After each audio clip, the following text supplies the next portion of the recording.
ಅವರಿಗೆ, ನರೇಂದ್ರ ಮೋದಿಜಿ ಅವರಿಗೆ, ಭಾರತೀಯ ಜನತಾ ಪಕ್ಷಕ್ಕೆ, ಭಾರತೀಯ ಜನತಾ ಪಕ್ಷಕ್ಕೆ, ಭ್ರಷ್ಟ ಸರ್ಕಾರಕ್ಕೆ, ಭ್ರಷ್ಟ ಸರ್ಕಾರಕ್ಕೆ, ಭ್ರಷ್ಟ ಮುಖ್ಯಮಂತ್ರಿಗೆ.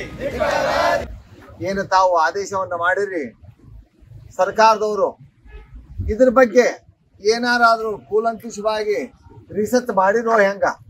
ರಿಸರ್ಚ್ ಮಾಡಿದ್ರೆ ಆ ಔಷಧದಲ್ಲಿ ಯಾವುದೇ ದೋಷಾರೋಪ ಇದ್ರೆ ಅದನ್ನ ದೋಷಾರೋಪ ಪಟ್ಟಿಯನ್ನು ಕೊಡ್ರಿ.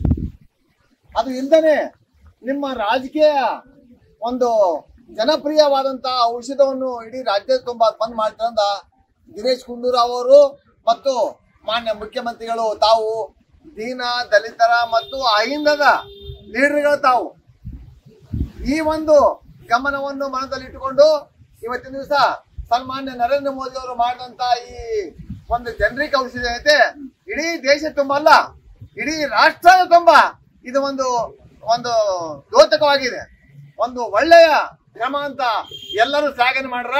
ಆ ಶ್ಲಾಘನೆಯನ್ನು ಕೇಳುವಂತ ಶಕ್ತಿ ನಿಮ್ಗ ಇಲ್ಲ.